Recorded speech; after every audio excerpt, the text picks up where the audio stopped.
Hey there, welcome back to another episode of the Schools of Excellence podcast. Today is another member spotlight with an amazing owner, Aliyah Johnson Roberts.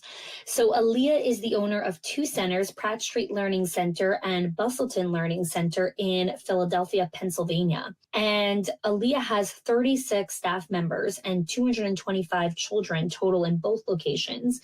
And she has a pretty significant sized leadership team. She has 6 people on her leadership team. Aliyah has been part of our Owners HQ program and then transitioned into our CEO Legacy Group since June of 2020. And in today's conversation, we talk about the massive ROI that Aliyah has really seen since joining the program. She actually talks about how she has tripled her income and has had the most profitable year ever in her center, which is wild. And in our conversation, you'll hear why. So I hope you stay to listen through the end of the conversation. She talks about how she implemented some really great boundaries and created a work-life balance that she is proud of. She has time and space to think about other business ventures because she's really removed herself from the day-to-day operations. And so she's really living this, what owner life is about and what it means to be a CEO, which is to build these strong foundations, these right systems, to hire the right leadership team, to see your income triple and have the most profitable year ever, and also have the time and space to look into other business ventures. She's been able to strategically think about her legacy, who can help her take over when she exits, and how she wants to continue to invest in the team. Today's conversation is for any owner who is looking to get out of the day-to-day operations, who understands they are meant for more, who has a bigger, brighter, bolder legacy and dream that they want to go after, but is not seeing it possible. Today's conversation is for you. So I hope you enjoy my conversation with Aliyah Roberts. So I would love to hear from you. Take us back to, I believe it was March of 2021, when you first joined Build to Last training. What was going on in your center at the time before you joined our Owners HQ program? What was going? We were in the building phase, I think. It's so interesting you asked that question. And I'm like, March of 2020. Wow. Yeah, I think at that time we were maybe coasting, if you will. Like, we were okay. But I am definitely one who continuous quality improvement, or just building and figuring out how we could improve. Also, I personally was very busy.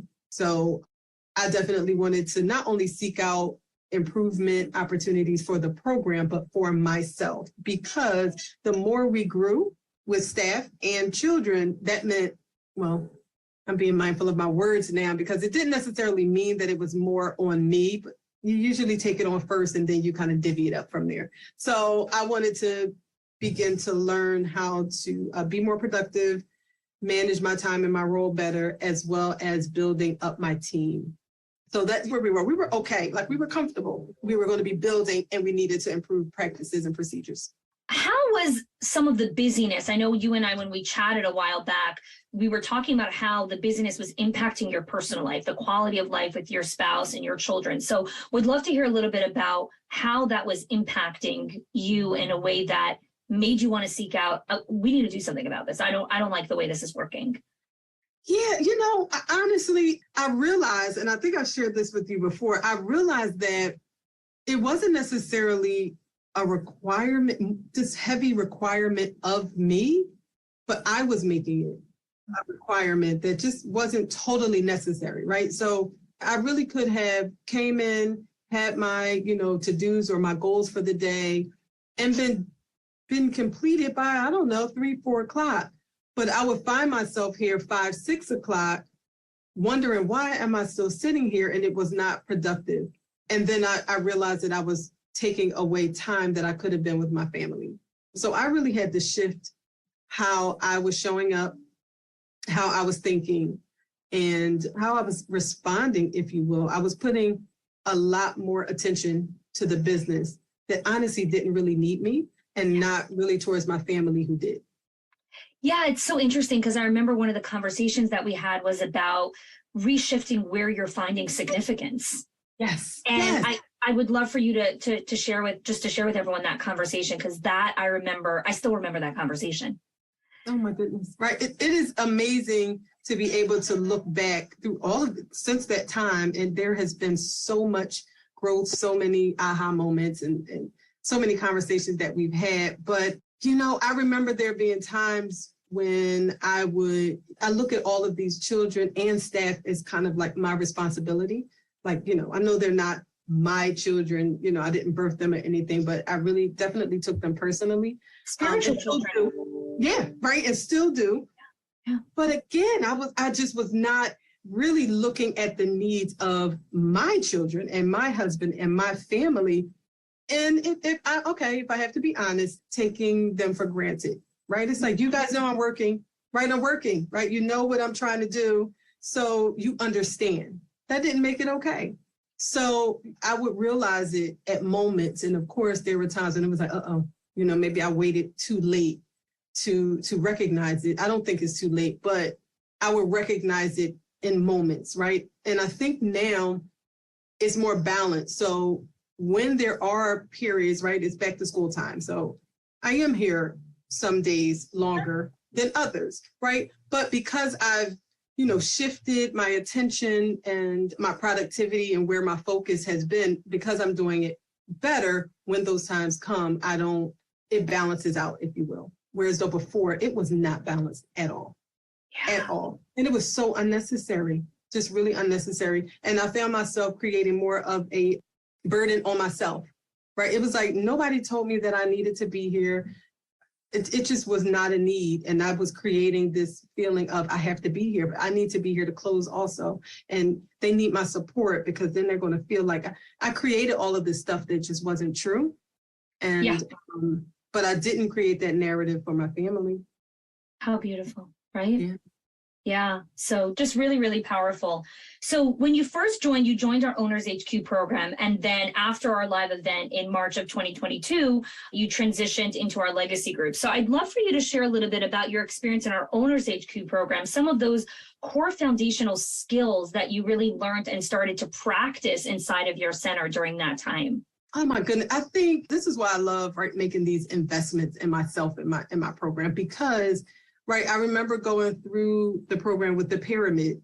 I loved being able to even visualize where we were, or even kind of feel out where we were. So I really loved that process. There were so many resources. I love kind of courses, right? So I love the fact that there were visuals, there were resources, there were like the videos, because then I could kind of feel, I had moments to pause it and feel, and then there were also documents, right? There were just so many different tools that could be used. But I definitely think that pyramid process where, okay, this is where we are. And then I could say, you know what, maybe I don't want to be here on the pyramid. I want to work towards this. And I think it allowed for that. It allowed, instead of, sometimes we get stuck and we want to go somewhere else. We don't necessarily know where to go or how. And it really gave me the opportunity to do that. And it also, in the community, I mean, come on, the meetings and the conversations and the community just really made everything well-rounded. So it was a great space to be in. One that I didn't necessarily know that I needed. When I joined the workshop, it was like, oh, I want to join the workshop because I could use that. But I ended up finding that there was so much more that could really benefit me individually as a leader, as a mother, as a woman, all of those things. So it was very well-rounded. I think this is so interesting that you're bringing up this component of community, because I talk about this endlessly, how people join for one thing and don't realize how much the community enhances and enriches their life. So I'd love if you have maybe a specific story, an example to share with us of how this community specifically has really brought more of this purpose and meaning and connection into your life. All right, because it's a little bit of both. I definitely, right, a lot of times we sit at, my office, my four walls in my building in Philadelphia, Pennsylvania, all of those things feel like I am the only one, right? I mean, I'm the only one experiencing this.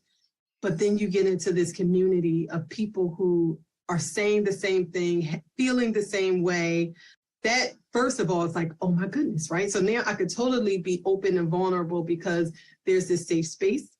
And then, right, no one came with this, right? It wasn't based on complaints or anything. It was, this is kind of what's going on, and everyone's seeking resolution. So we're all trying to figure out where, how it could get better. And so that in itself just allowed for just a vulnerability that sometimes in this business, even though we work with children and there's, emotions and social emotional balancing and all of that, sometimes you just don't feel like you have a space where you as an individual could be vulnerable because I'm the leader. It's like, I have to have it together, but not in this space. So I realized, right, in these meetings that we had a group of people all over the US and even Canada, and right, they were from all over experiencing the same thing. I was like, oh my goodness. So there's validation.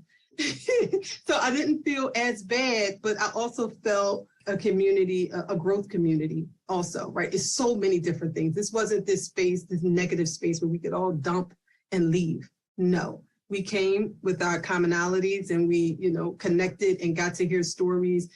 And sometimes, again, it's one of those, I didn't even know I had that question. Or when the question was answered, it was a resolution for me as well that may not have even known was a problem or an issue. Yes. And it's like, oh my gosh, I was feeling the same way. I didn't even have the words for it.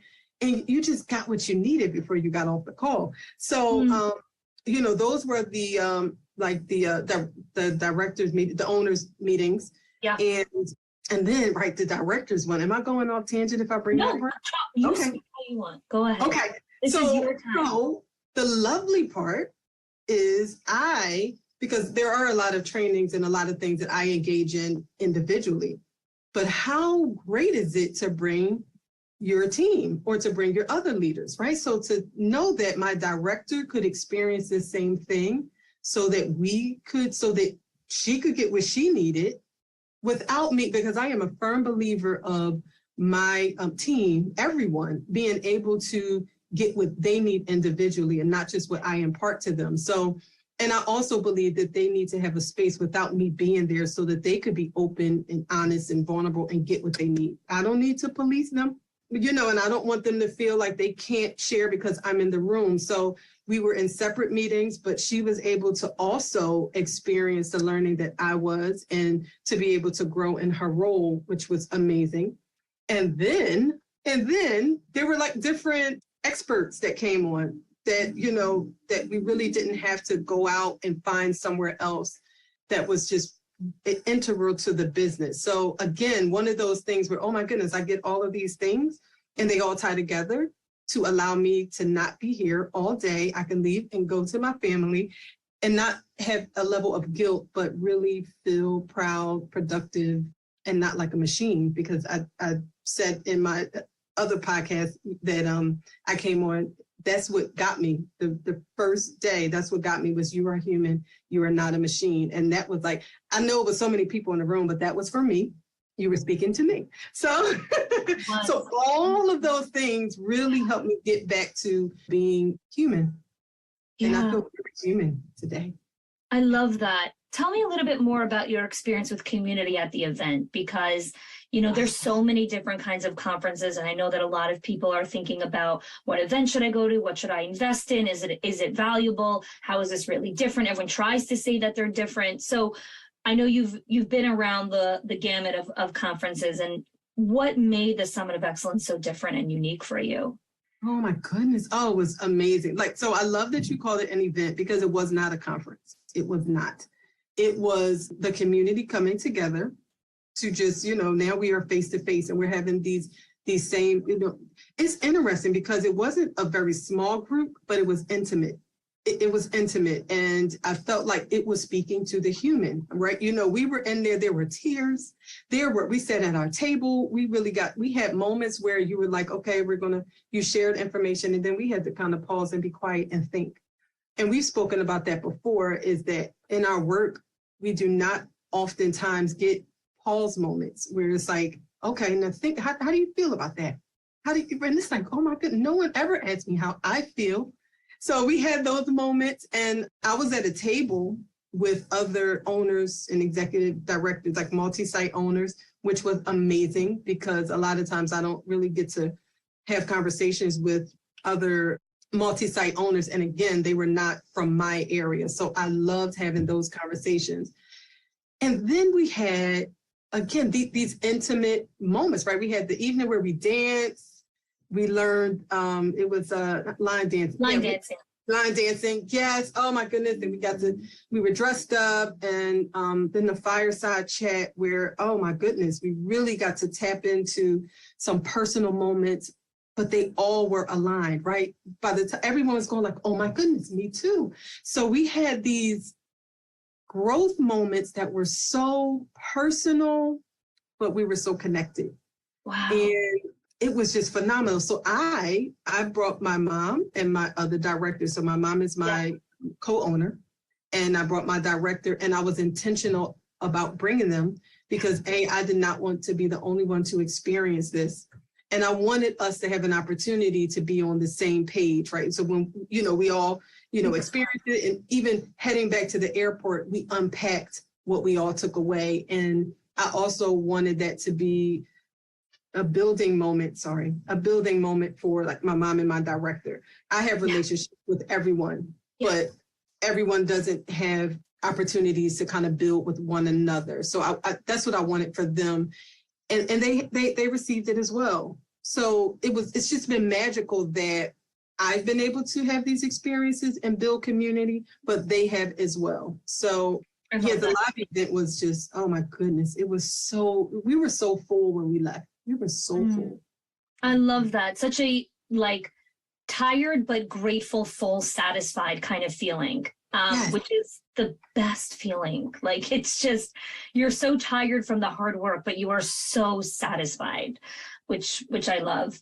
How did your culture really start to develop as you transitioned after the live event into legacy, but also taking those foundational skills from owners? How have you really seen your admin team culture and then in general, just the culture of both of your centers evolve over time? So what I think happened and is happening, because, my team is, as many people as I can add to this, I will. Sure. But what I love is a lot of times in this industry, we get a lot of trainings. We get trainings where we earn these professional development hours, and we learn about child development, and we learn about all these things that many times I don't feel is related to us personally. And what I love is that bringing my team on, we were able to not only talk about the organization's culture and like core values and kind of build the organization. We've been able to tap into ourselves and internally about how we feel and our boundaries and our experiences, and kind of unpack some things. Because what I learned going through this process, and even having you amongst my team, is that we needed to spend more time understanding each other individually. But it's difficult to understand one another individually if you also don't understand what's going on within yourself. So the boundaries conversation was just amazing. And I was able to share with you where we were, and to have someone outside of the organization kind of see it and then give some insight really helped us to be able to connect on a deeper level. Not just we're the admin team, we're connected because of our positions. No, and not that we have to be friends or best friends or anything, but gain this level of respect and this admiration and honor for who each other are as they show up. I think is happening. The team, we mentioned at the beginning 6. We started as 2, and then we went to 3. And now that we're at 6, it is a lot of work. It really is. And it hasn't been the easiest. We're progressing, but I love the fact that we are not, first of all, I love that we're not progressing in this normal fashion, if you will. Yeah. We're not taking the normal road. We're like, no, we're digging deeper. Let's, let's get to the bottom of that. Yeah. What is that called? How does that feel? And you gave homework. We had homework that was not like go home, and it had nothing to do with the organization. It was about you. Like, what is it that you could do in that moment when you feel this way? And those are the type of tools that I think is so important as we navigate this work, because we don't know what tomorrow will bring. We don't know what the school year will bring. And that's why when we had this meeting with my team, it was before the school year started. And so I want to, before we go deeper into that, I want to talk about a few questions before that, actually. Sure. So I'm going to just interrupt you for a second here. So, because I want to give some context first, so people understand what we're talking about. Yeah. So you were in our owners program, you came to the Summit of Excellence, you transitioned into our legacy group, and then you made the decision to invest in a leadership day for your administration team, right? For your admin leadership team. Why? What was that moment of realization that you were saying, okay, I want to do this with schools of excellence. I want to do this leadership day, as opposed to figuring it out yourself or working with other options or whatever it was. Like, what made you decide, I need to do this investment? We need to spend a full day together. Because what you offer isn't, I haven't seen it anywhere else. I haven't experienced, I don't even know what to call it, but it's, you know what? It's holistic. I'll say that. I feel like it's holistic. And I want, especially after the pandemic, I wanted so much more than just professional development. And I saw where my team was, and I knew where I wanted them to go, but I didn't want it to just be surface. And I wanted it to be long lasting. And I wanted it to be meaningful to them individually. And I felt like, what I had been experiencing, I wanted them to experience. Yeah. So that's why I was like, it is worth the investment, because I already know if I don't make the investment, then we're going to spend all of this time, money, energy, frustration, all these things that just cost so much more. What? No, we're going to have, we're going to have this day. We're all going to work together all day.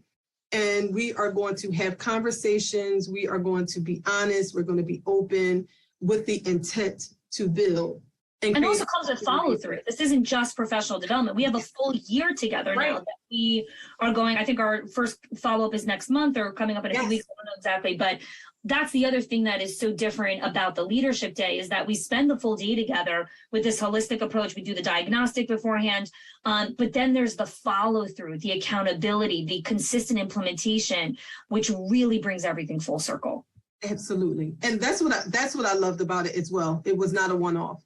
There will be, follow-up. And then, of course, I love, too, that, now we have someone, right, that I respect. And I purposely did not want to lead it. I wanted it to be someone external who had skills that could really help us unpack some things that maybe I didn't even see, or maybe that we individually didn't see about ourselves individually and as a team. So it was just phenomenal. And you mentioned the follow-up. That was the reason, too. It was like, this will last all year. And then it's a level of accountability as well. So we all go through this process together, then we each have a sense of accountability to follow through. And that's what I loved about that. I also think, lastly, this was a way of kind of showing them, right? I'm making the investment because you guys are that important to me. And, my hope was that we go through this process so that when needed, we're able to do it with the rest of the team. Yes. So, So I thought it was a great example of how we kind of, build together, and it's working. Yeah. So I want to talk about the topic that we chose and all of that, because I've done leadership days many, many times before. And this is the first time we've done this kind of specific topic. Many times when I do the leadership days, it's very focused on kind of a lot of tactical leadership implementation, like how to create your calendar or your time, or, higher levels of accountability. But you're like, no, we're going a completely different direction. I want to work on this. So tell us a little bit about what we worked on together on that day and why you chose that direction for your leadership team. So I'm trying to think of how I worded it. I don't remember what we called it, but I know that I knew where the team was going. This was the first time we were starting the school year with this full team, right? This was the largest admin team we've ever had. And everyone had not been exposed to this type of personal development, right? All of it, because that's what was happening. Everyone hadn't been exposed to it. So I wanted us to do it together. But I knew that we were experiencing some things that were not about specifically work issues, if you will. I knew they weren't very surface issues. It was some things going on personally between team members that would stand in the way of us progressing. Yeah. And, I was like, nope, we need to get to the bottom of it before we go any further. I believe in each of you individually and what you are capable of and your skills and things like that. And all of those things are beautiful on paper. But what we're experiencing within the team, in order for us to really be able to progress, we really had to get to the bottom of what's going on. We also needed a moment because every other time we're busy. So, right, we needed time to be able to unpack or even have conversations about what was going on or maybe what it even stemmed from.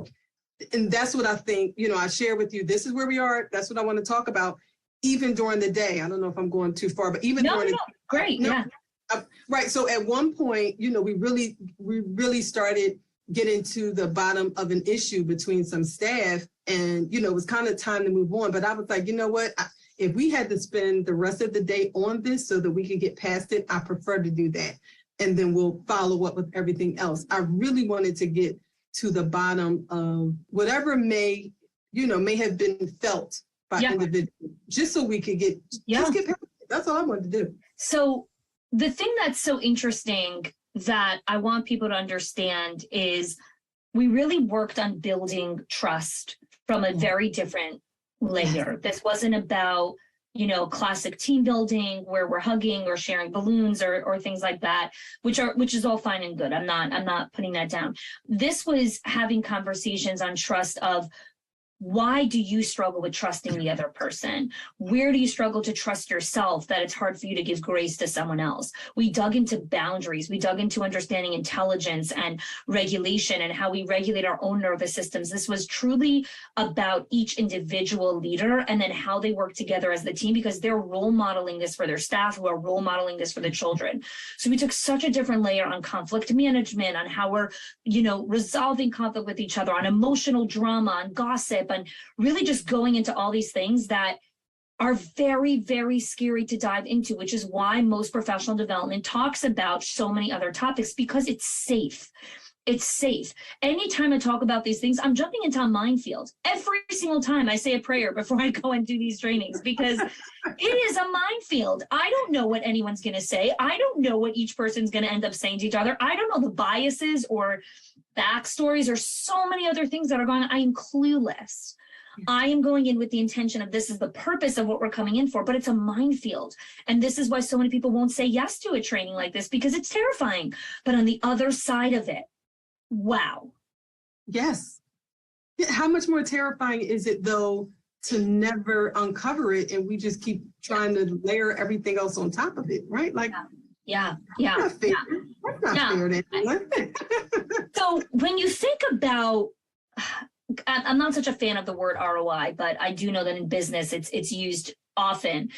And so when you think about, okay, where am I seeing some of the significant returns on the investment in owners, in legacy, in the leadership day? Because obviously, you've made different investments over the last little bit. Where do you really see the return? Let's start with your own just mental and emotional well-being, and then we'll go to some other areas. Oh, that's first and foremost. That is first and foremost. The personal, right? Like, I know the business stuff.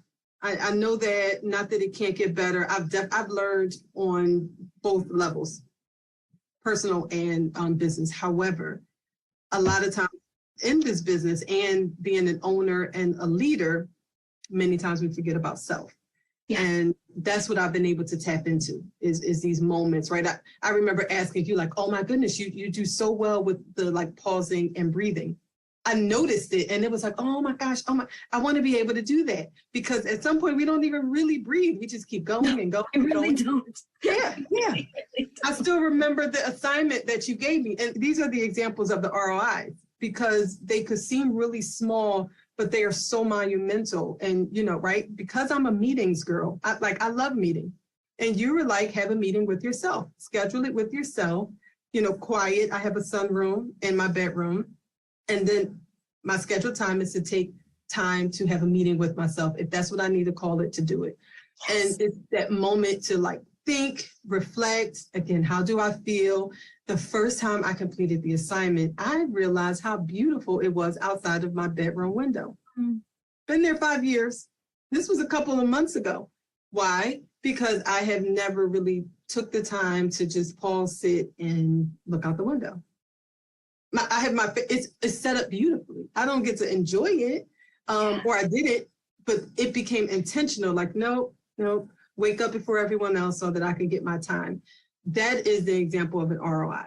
Typically, we may not look at it that way, but those moments allow me to be that much better when I'm interacting with my family or at work. So there were so many things that I was able to learn about myself. And then once I learned and realized how it's impacted me, then I can share it with my team.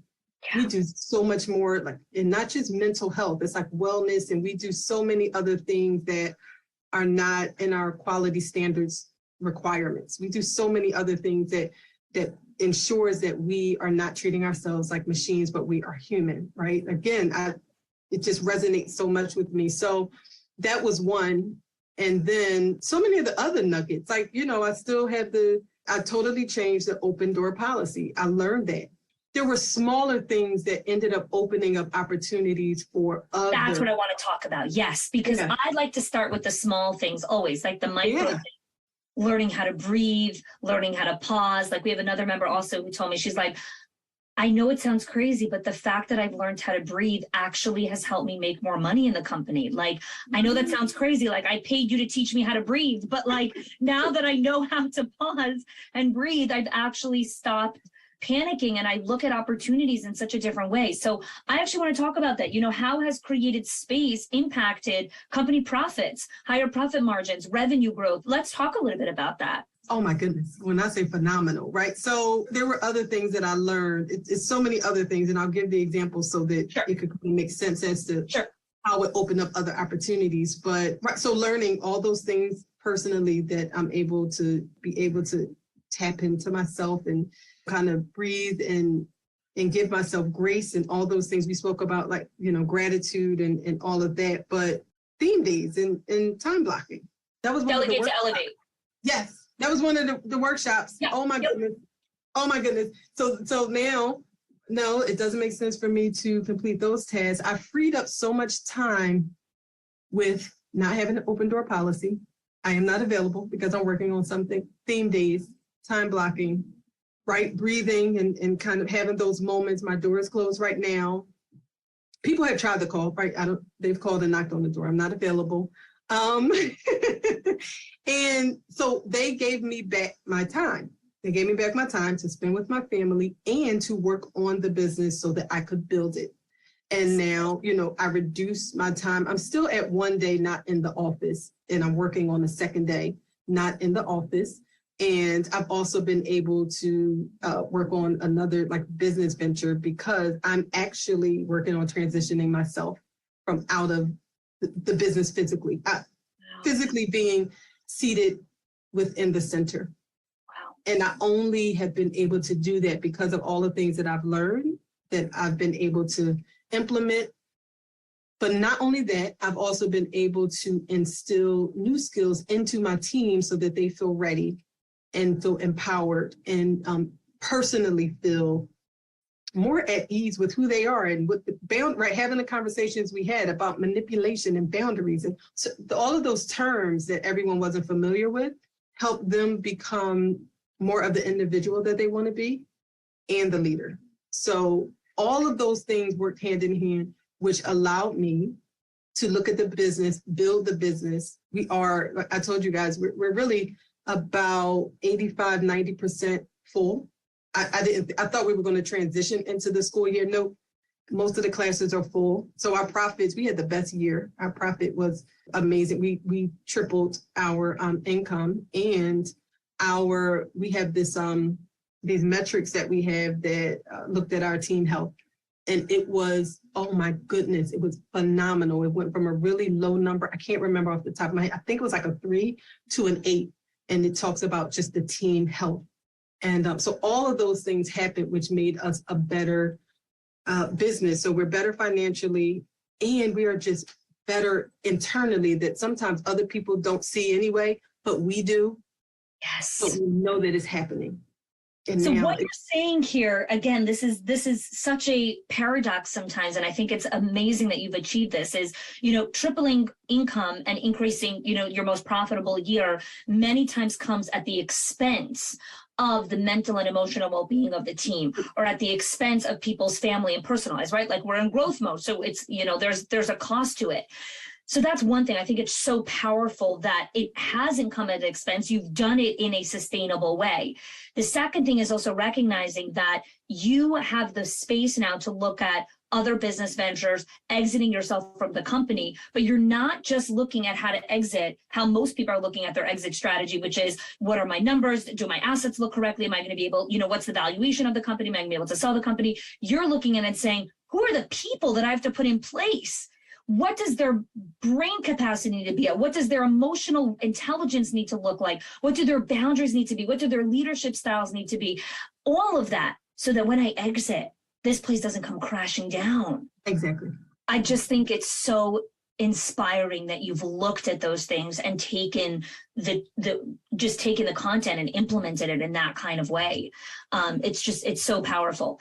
So I want to kind of bring everything full circle. When you look at the vision for the future, 6 months, 12 months, a couple years from now, what are some of your next big goals that you want to continue to work on within Schools of Excellence, within, yourself, the company?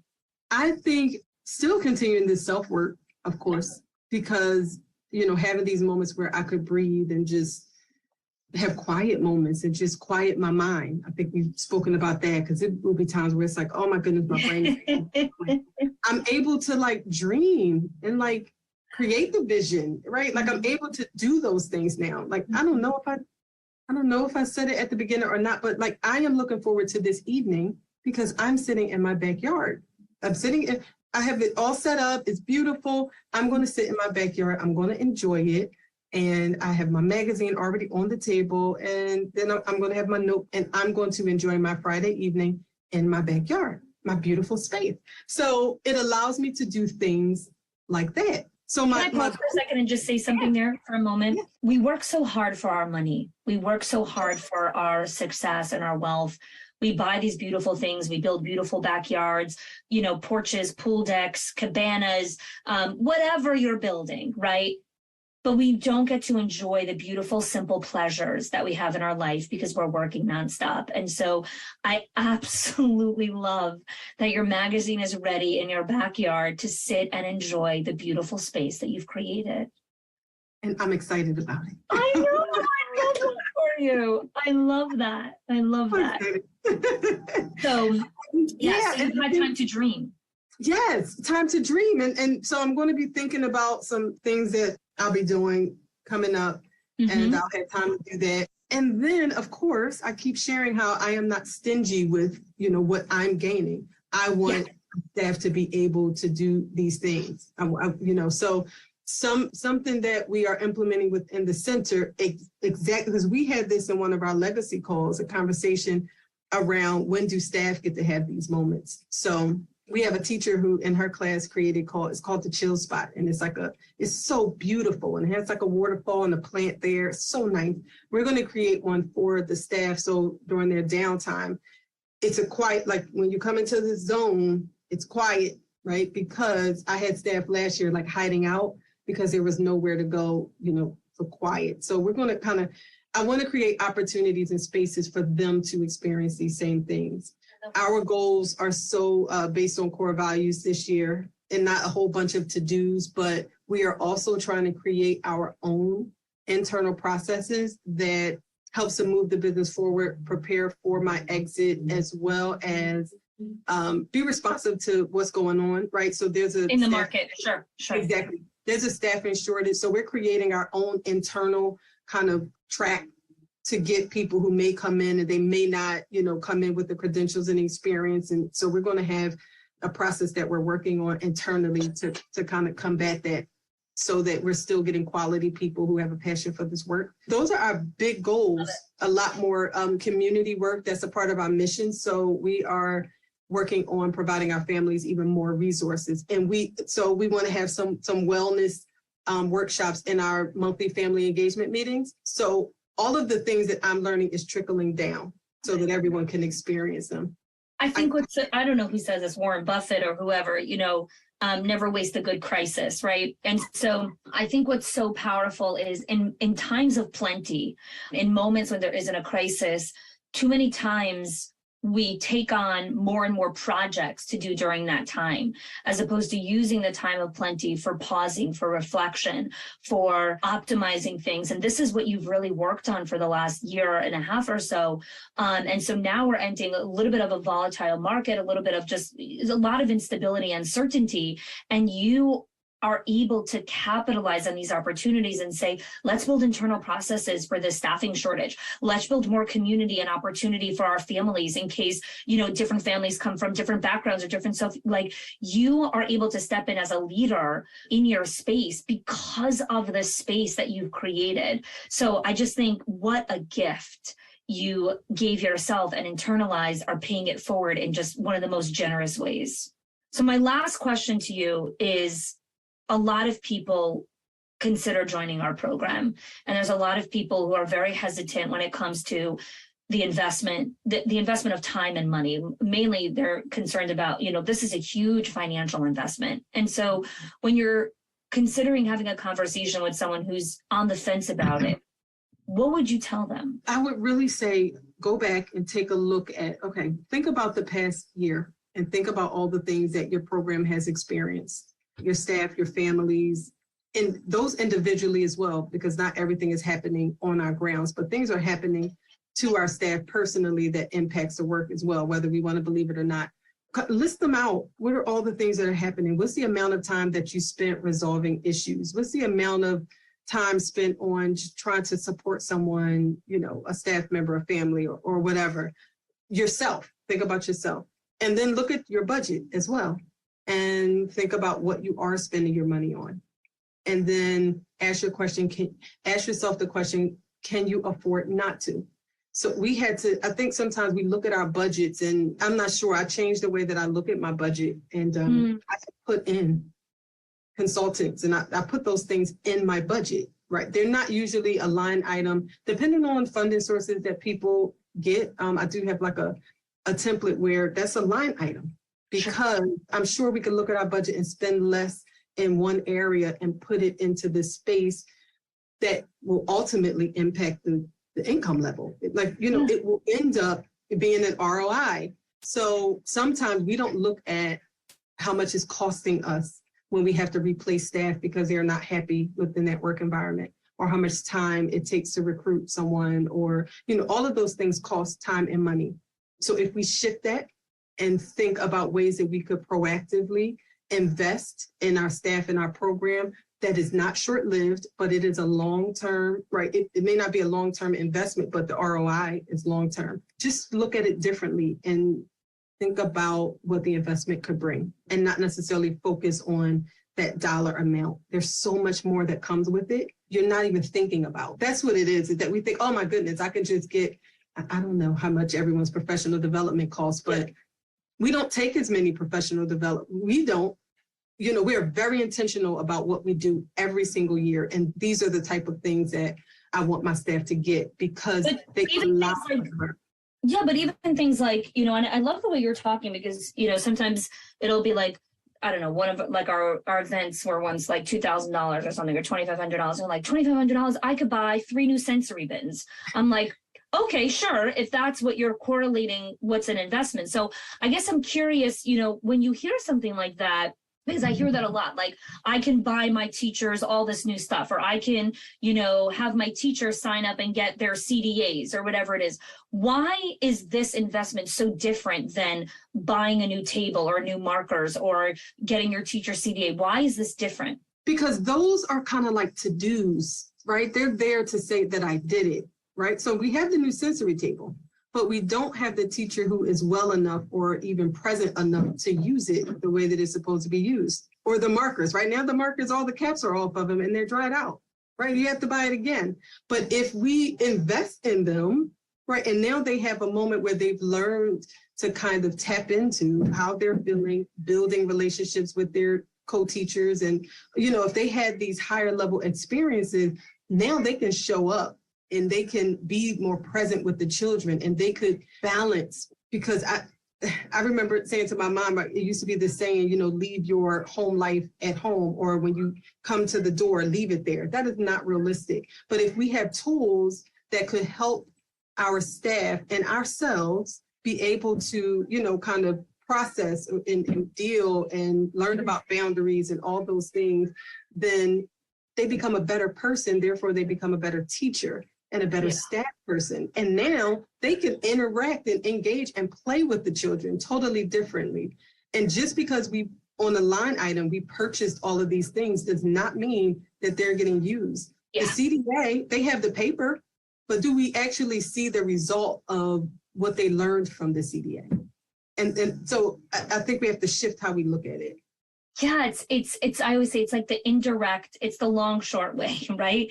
I was talking with a friend of mine about how I really want to teach my son mind over matter, like really teaching him how his mind should rule his heart, and less, ruling from his emotions, but also understand and be in touch with his emotions. And I did some research, and he's actually going to be taking horseback riding lessons. And someone was asking me, why are you making that investment? Like, that's a lot of money and all of that kind of stuff. And I said, one of the things I know about horses is that when you get onto the horse is one of the only animals that immediately feels your entire emotional regulation. So if you're scared, the horse is scared. If you're calm, the horse is calm.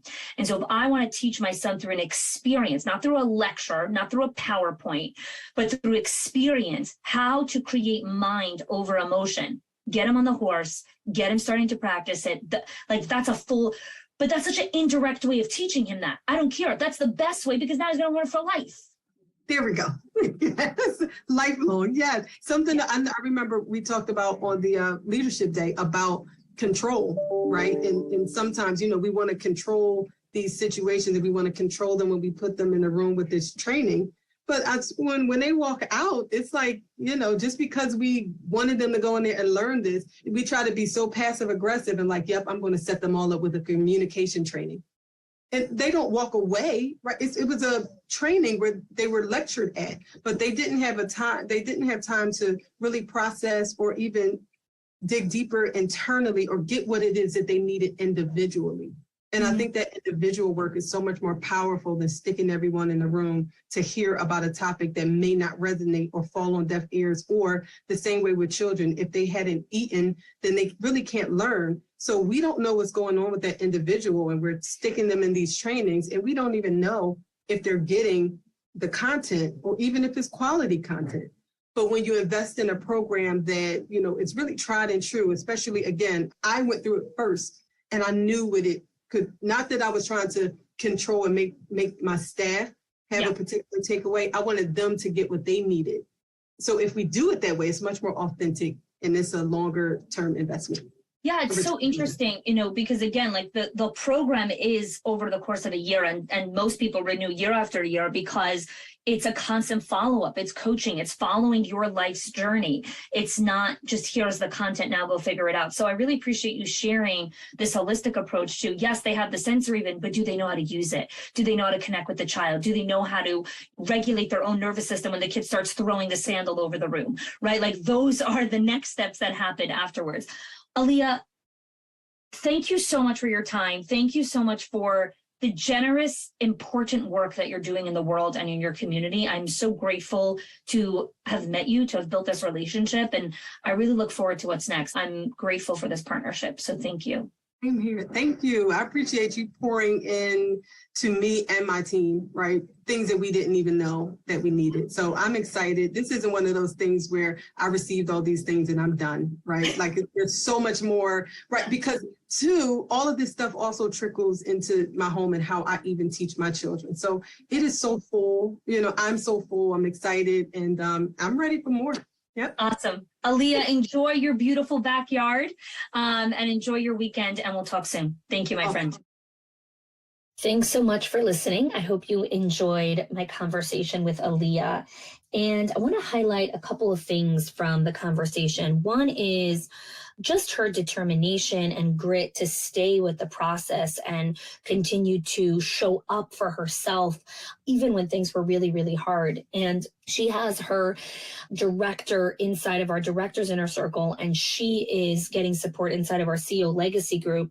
And we took it a step further. We also did a full leadership day training with her entire executive leadership team, where I flew to Philly to train her team in person. And then we're having ongoing support throughout the year to support her leadership team. So there's so many different ways that you can continue to support your team, elevate yourself. And if you are thinking of, I need support, I need training for my admin team, I need training for me, I need training for my staff, whatever it is, I would love to invite you to apply to our Directors Inner Circle, our Owners HQ program.